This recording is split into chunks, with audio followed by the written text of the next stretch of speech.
हमारे देश में ना जाने कितनी ही हत्याएं हुई है, कुछ सुलझी और कुछ आज भी राज बनी हुई है। आपने किताबों या फिल्मों में ना जाने कितनी ही ऐसी मर्डर मिस्ट्री देखी या पढ़ी होगी, लेकिन अगर यही सच्चे अपराध पर आधारित हो तो आप क्या सोचेंगे? हत्या की ऐसी कई पहेली आज भी कहीं मिट्टी में दफन होकर रह गई है। कुछ ऐसा ही शीना बोरा मर्डर मिस्ट्री के दौरान हुआ था। क्या हमें ये कभी पता चल पाएगा कि मासूम प्रद्युम्न ठाकुर को किसने मारा? ऐसे तो अनसुलझी हत्याओं के मामले बहुत हैं, लेकिन आज मैं आपको देश के उन बड़े हत्याकांडों के बारे में बताऊंगा जो आज भी अनसुलझे रह गए।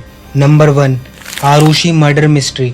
आरुषि तलवर और हेमराज बंजादे की हत्या ने पूरे देश को हिलाकर रख दिया था। 16 मई 2008 को 14 साल की आरुषि और 45 साल के हेमराज की हत्या कर दी गई थी। इस मामले की सबसे ज़्यादा मीडिया कवरेज हुई। ये वो केस है जो मीडिया में सबसे लंबे समय तक बना रहा। हत्यारा कौन है, किसने मारा आरुषि को, ऐसे ना जाने कितने ही सवाल आज भी देश पूछता है। देश की जनता ये अनुमान लगा रही है कि आरुषि की हत्या उसके खुद माता पिता ने ही की थी। सवाल है कि क्या सच में कोई अपनी बेटी की ऐसी निर्मम हत्या कर सकता है? नंबर 2, अमर सिंह चमकीला। एक पंजाबी सिंगर की दिन दहाड़े मोटरसाइकिल सवारों की गैंग ने हत्या कर दी। ये सिंगर और कोई नहीं बल्कि अमर सिंह चमकीला थे, सिंगिंग की दुनिया के बादशाह और एक निडर पंजाबी विद्रोही जो आज भी पंजाब में सभी आर्टिस्ट में से एक माने जाते हैं। उनकी मौत कैसे हुई ये आज भी रहस्य बनकर रह गया है। जब वे अपने करियर के शिखर पर थे तब उन्हें हमेशा खालिस्तानी आतंकियों से हत्या की धमकी मिलती रहती थी। शायद इसलिए अमर सिंह के गाने काफ़ी रिवॉल्यूशनरी होते थे। 8 मार्च 1988 को पंजाब के महसामपुर में उनकी कार पर हमला किया गया। इस दौरान अमर सिंह की पत्नी अमरजोत भी उनके साथ थी। दोनों को गोलियों से भून दिया गया था। अमरजोत को जहां छाती पर गोली लगी थी तो वहीं अमर सिंह को सीने में 4 गोलियां मारी गई थी। एक दिन दहाड़े कई लोगों के सामने सिंगर की निर्मम हत्या होने के बावजूद किसी को भी गिरफ्तार नहीं किया गया। अमर सिंह के कई सहयोगियों ने शिकायत की कि बाकी पंजाबी सिंगर्स ने अमर सिंह के खिलाफ षड्यंत्र रचा था क्योंकि वो उनसे ज़्यादा मशहूर थे।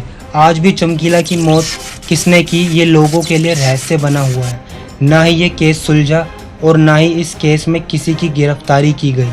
Number 3, Sunanda Pushkar death case. Congress सांसद शशि थरूर की पत्नी सुनंदा पुष्कर की मौत का रहस्य आज तक नहीं सुलझ पाया।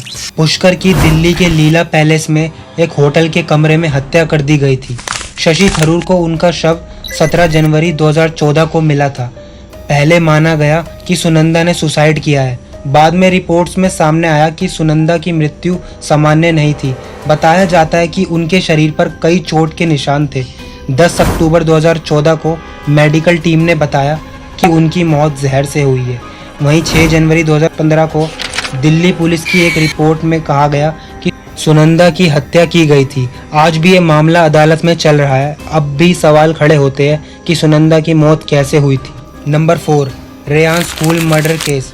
2017 सितंबर में गुड़गांव के रेयान इंटरनेशनल स्कूल के बाथरूम में 2nd क्लास का प्रद्युम्न ठाकुर मृत पाया गया था।